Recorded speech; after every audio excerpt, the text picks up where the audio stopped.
This is a video about recreating Let It Be by the Beatles using BandLab and our MIDI controller. So I'm logged into BandLab here. I'm going to go up here and click Create. Now, the first thing I'm going to do is label my form. And there's not a great way to do this in BandLab, so I'm going to do this little workaround. I'm going to go up here and record some silence.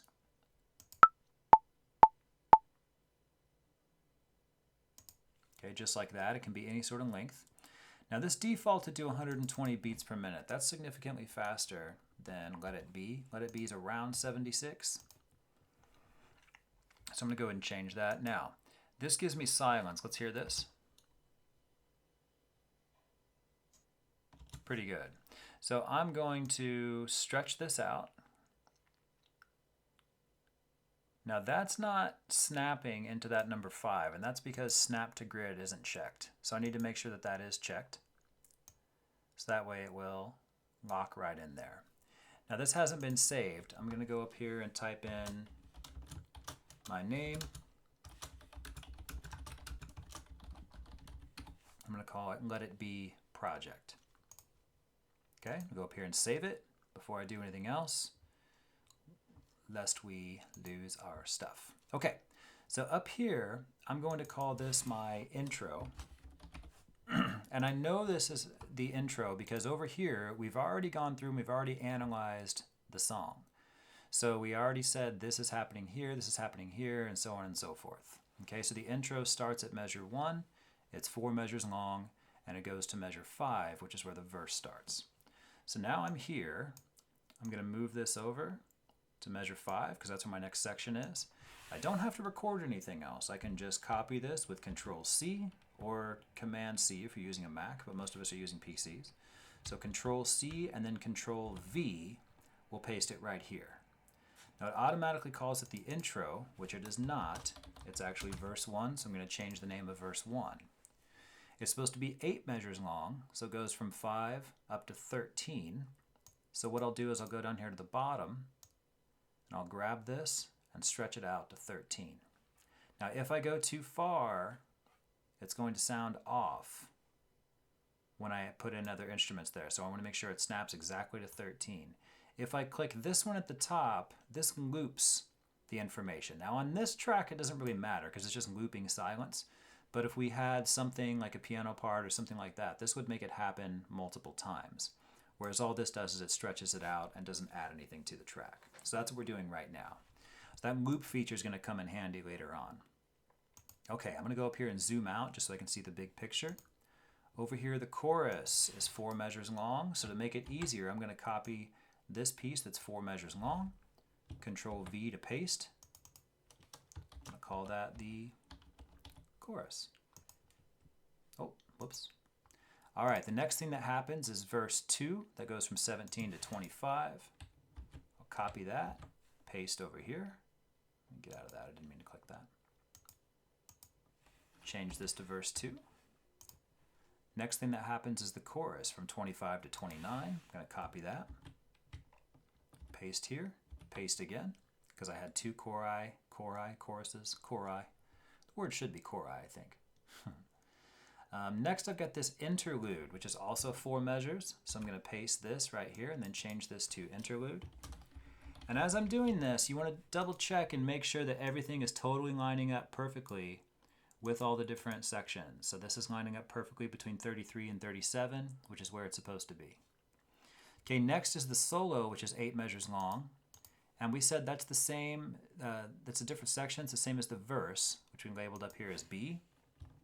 So I'm going to copy this verse, paste it over here, and we'll call this the solo. After the solo, we have another chorus. So I'll copy the chorus, paste the chorus. After that, we have verse 3. I'll copy the verse, paste that. We'll call this verse 3. After verse 3, I have a chorus, copy the chorus, paste, another chorus, paste. Last, we have the outro. It says same as interlude. That's fine. I'm just going to paste this. Now, this one's only 2 measures long. So I'm going to zoom in. I'm going to make sure this is only 2 measures from 65 to 67. And if you've done yours correctly, it should end exactly at measure 67. Okay, the whole tune is only 67 measures long. Pretty short, actually. All right, so now I have my form labeled. And I'm going to go up here and click, or change this to form. Of course, I'll go up here and save my work. All right. So now we're going to go add a new track. I'm going to click Instruments. And I'm going to create a drum beat. So it defaults to piano. I'm going to go up here to Drum Kits. And it defaults to Classic Rock, which sounds okay. I'm just going to keep that. That's fine. Now I'm going to click Enter to get this back. I can also just move it over to the beginning. All right, I'm going to click Record, and my metronome is right here. I want to make sure that that is checked, so that way it gives me a steady beat to use. It says I have a count and duration of 1 bar, which is good. That's going to give me 4 counts. Okay, so here we go. 1, 2, 3, 4. And that's all I need. I just need that 1 measure of drums. So I'm going to zoom in and see what I got. If I check this and click the MIDI editor, it'll show me all my MIDI data right here. Okay, now this is pretty good. This one's a little bit too soon. This one's a little bit too soon. Okay, they're all just a little bit off. So what I'm going to do is click and drag to highlight all of them. And I want these to be as close to the 8th notes as possible. I'm going to change this to 8th note. I'm going to quantize that.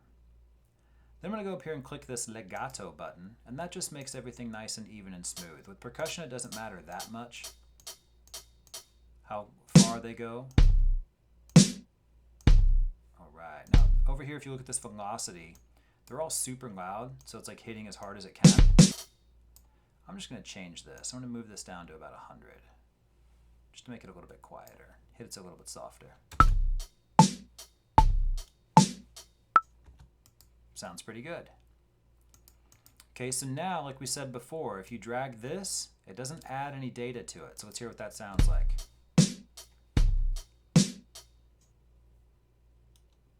And then it's silent. Whereas if we instead loop it, it sounds like this.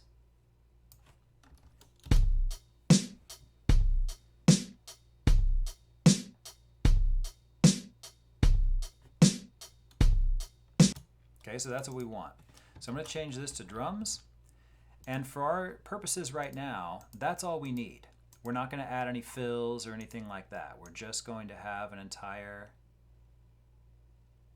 song of the exact same drum beat. So I'm just going to loop this. I'm going to zoom in just a little bit. Go to measure 67, which is where we end. And we'll just stop it right there. Now, I would change this at the end just to make sure that it sounds good. I'd add like a cymbal crash or something like that, but I'm not going to worry about that right now. Okay, I'm going to go in here and add another track. I'm going to add the bass line now. Now this is something that we're going to do with the left hand on the piano, so I'm going to go ahead and type that in.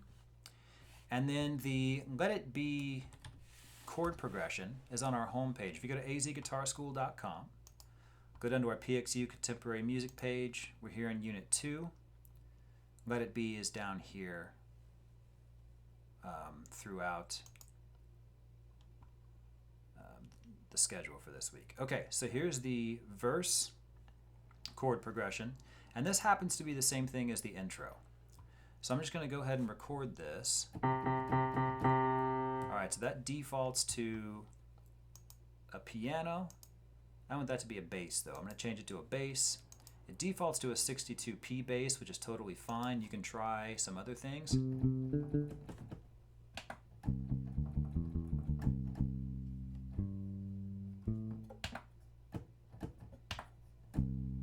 It's up to you. I'm going to just go ahead and stick with that 62p bass though. It tends to be a pretty nice sound.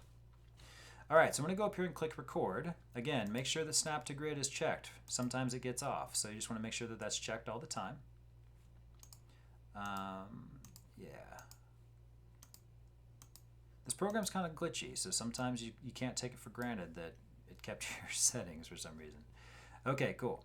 So I'm going to go over here and click record, go back to let it be, and I'll play my bass line here. C, G, A, F, C, G, F, C. Okay, now I'm done. I'm going to click this and go down to my MIDI editor. Now let's just check all these. Velocity, 62, 62, 62, 59. So these are all pretty close. Now they line up pretty well with these lines, but I'm just going to make sure that they're perfect. I'm going to go over here and quantize them to the closest quarter note, and then hit legato so they stretch out and it's nice and smooth. So let's hear what we got now.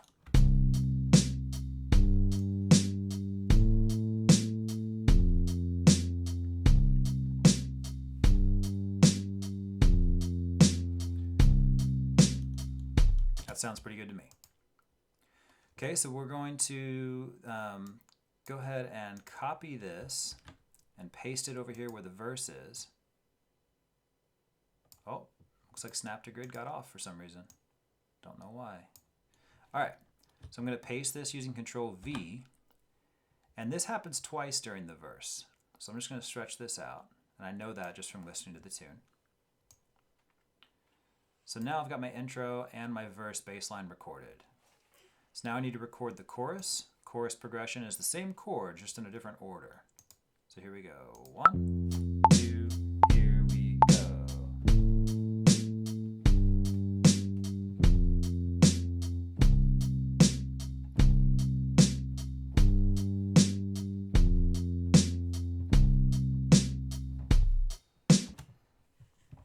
Alright, check our velocity.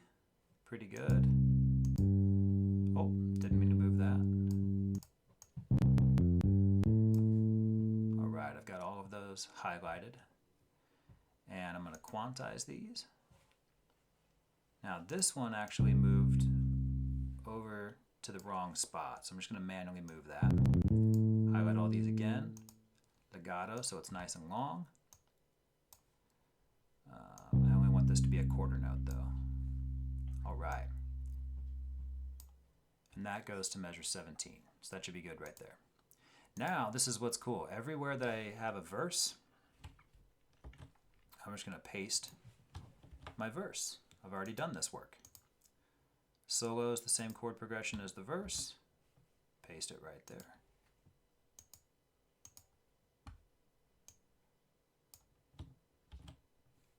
Paste it right there. All right, let's go over here and click the chorus.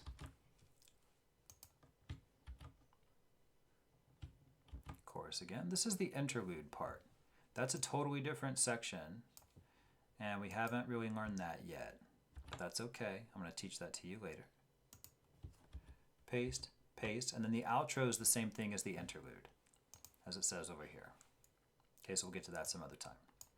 All right, so I've got my bass line done. I'm going to go up here and save. Now I'm going to add in my piano right hand, the chords.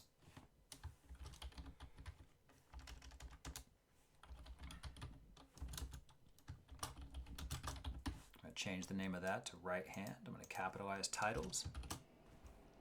All right, so this defaults to a grand piano. And I'm going to move the octave up by pushing my octave key. And I don't like that. I'm going to change this. Honky-tonk piano, don't care for that. How about a Rhodes? Fender Rhodes. Yeah, I'm a big sucker for the Rhodes sound. Okay, so remember to play these chords. Whenever it says C, you play C, skip one, play E, skip one, and play G. And it's always that pattern of 1, 3, and 5. Okay, so that's C, E, and G. To play that chord, you could play them in other places if you wanted to. But for right now, we're just focused on this 1, 3, and 5 shape. Okay, here we go. So I'm going to record this. 1, 2, here we go.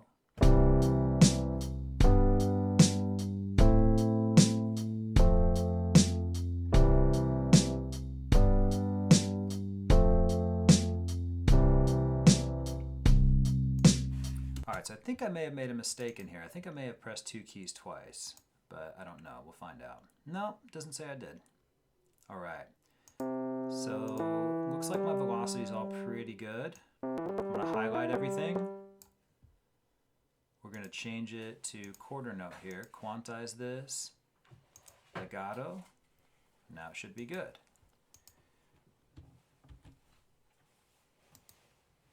Remember that this was the same as the verse, so I'm just going to do exactly what I did with the bass line. Now for the chorus, I'm going to record the chorus here. 1, 2, 3, 4.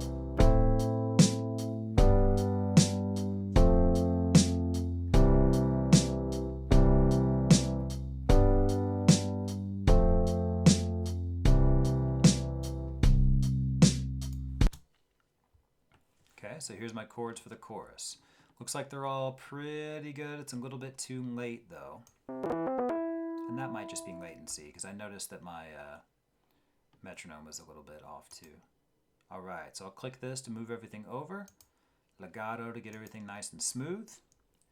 And now I'm just going to copy the verse and paste it everywhere I see a verse. Solo is the same thing as the verse. Let's paste that over there.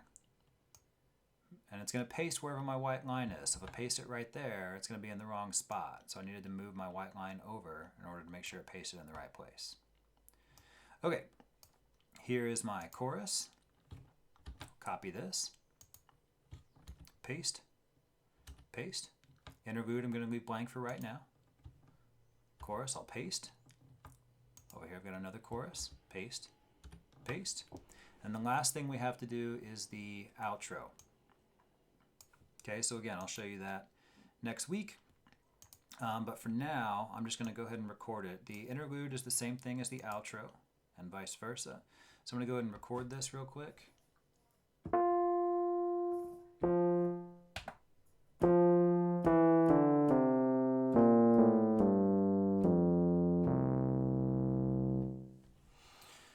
Here we go. I'll do that up here first.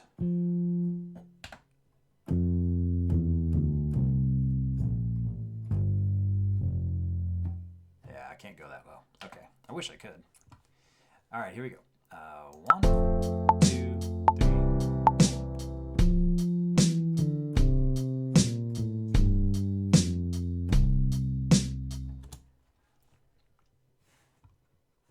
Okay, so I'm going to click on this. I'm going to quantize to the 8th note here. Looks all legato and whatnot.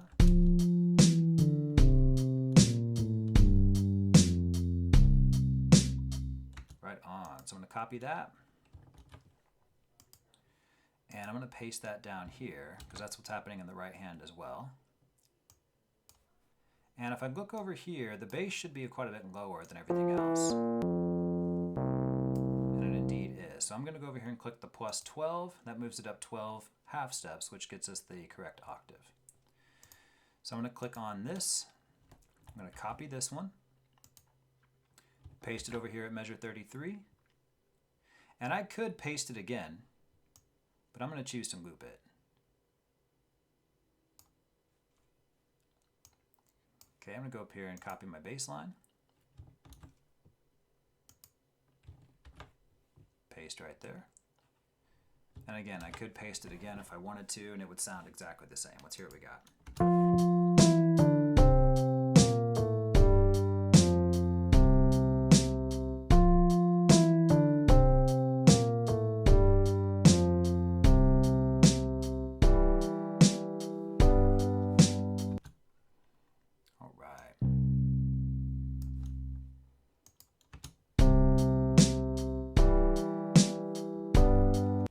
Sweet. So now I'm going to go up here and save. Of course, probably should have done that already. And if we zoom out, we'll see now I have my form labeled, I have my drums, I have my bass line with the left hand, I have my chords with the right hand, and I'm ready to add vocals.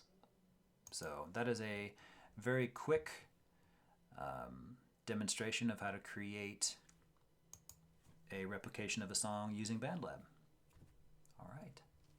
Have fun. Embrace the struggle. Happy practicing.